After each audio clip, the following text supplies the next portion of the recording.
Baik, Assalamualaikum warahmatullahi wabarakatuh. Perkenalkan saya Maulana dari Riau. Saya pendamping produk halal dari lembaga ya LP3H Edukasi Wakaf Indonesia. Nah, pada video kali ini saya ingin mempresentasikan tentang program sertifikasi halal gratis ya atau sehati. Jadi bapak-bapak ibu-ibu, alhamdulillah kita di Indonesia ini sudah ada undang-undang yang menjadi berdasar hukum jaminan produk halal. Nah, yaitu Undang-Undang Nomor 33 Tahun 2014. Jadi alhamdulillah 10 tahun yang lalu kita sudah punya itu undang-undang tentang jaminan produk halal. Nah, tahun 2019 baru keluar peraturan pemerintahnya tentang jaminan produk halal itu sendiri. Nah, ketika undang-undang ini keluar, maka wewenang dari produk halal, label halal itu yang dulunya ada di Majelis Ulama Indonesia, sekarang sudah berganti, kewenangannya itu berpindah kepada Kementerian Agama. Di bawah Kementerian Agama itu ada badan yang namanya itu Badan Penyelenggara Jaminan Produk Halal atau disingkat BPJPH. Nah, logo halalnya pun berubah dari dulu yang ada tulisannya Majelis Ulama Indonesia warna hijau.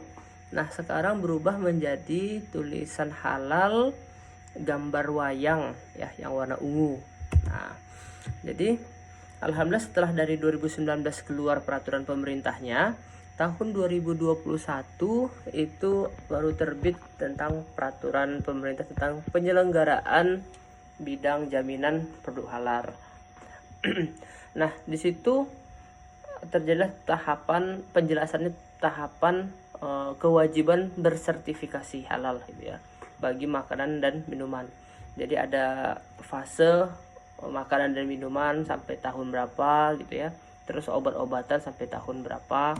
Nah, kemudian karena jaminan produk halal ini berlaku universal, semua masyarakat yang ada di Indonesia, maka termasuk pelaku usaha yang mikro kecil itu juga terdampak atas kewajiban sertifikasi halal ini.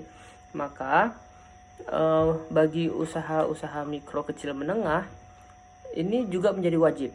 Nah, keluarlah peraturan pemerintah peraturan Menteri Agama tahun 2001 tentang sertifikasi halal bagi pelaku usaha mikro. Nah, di situ dijelaskan bahwa produk yang dihasilkan oleh pelaku usaha mikro wajib bersertifikasi halal, gitu ya. Nah, jadi sertifikat halal yang bagi usaha pelaku mikro ini disebut self declare, artinya pernyataan pribadi, gitu ya. Atas pernyataan pribadi itulah BPJPH Komisi Fatwa itu mengeluarkan sertifikat. Jadi sertifikat itu adalah tanda bukti pengakuan dari pelaku usaha itu. Nah, jadi sertifikasi halal ini gratis, tidak dipungut biaya, ya. Jadi pendamping halal seperti kami ini bertugas untuk mendampingi bapak-bapak, ibu-ibu pelaku usaha untuk membantu agar usaha dari bapak ibu itu bisa keluar sertifikat halalnya, mulai dari menginput data pelaku usaha, terus izin usaha KBLI-nya gitu ya. Terus kita juga menginput bahan-bahannya, prosesnya gitu ya, dan beberapa pernyataan yang juga harus diinput. Nah, jadi pada intinya verifikasi dan validasi yang dimaksud itu terdapat pada bahan dan proses gitu. Jadi ada beberapa jenis produk makanan yang masuk ke dalam kategori wajib mengurus sertifikasi halal ya.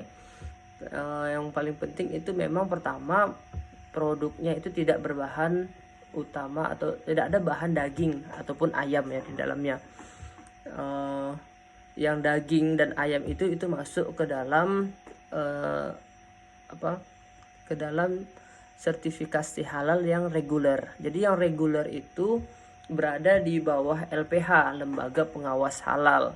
Sementara bagi yang UMKM yang self declare ini berada di LP3H, Lembaga Pendamping Proses Produk Halal, seperti itu.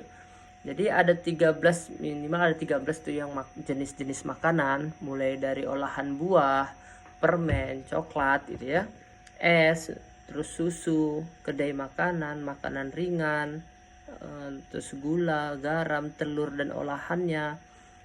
Termasuk juga produk-produk bakery, roti, keripik ya, tepung, sereal juga masuk ke dalam jenis makanan. Nah, sementara minuman itu ada 6 jenis minuman. Itu ada es ya, es boleh semua jenis es, mulai dari es es teler, es dawet, es cendol, itu juga masuk.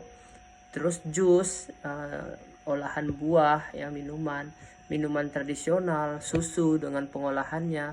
Nah, itu semua bisa masuk ke dalam sertifikasi halal yang self declare ya, gratis ini bapak-bapak ibu-ibu ya. Nah, mungkin itu dulu informasi awal tentang sertifikasi halal ini. Nah, supaya nanti bapak-bapak ibu-ibu bisa mengurusnya di pendamping-pendamping halal yang berada di sekitar bapak-bapak ibu-ibu. Terima kasih, itu dulu dari saya. Assalamualaikum warahmatullahi wabarakatuh.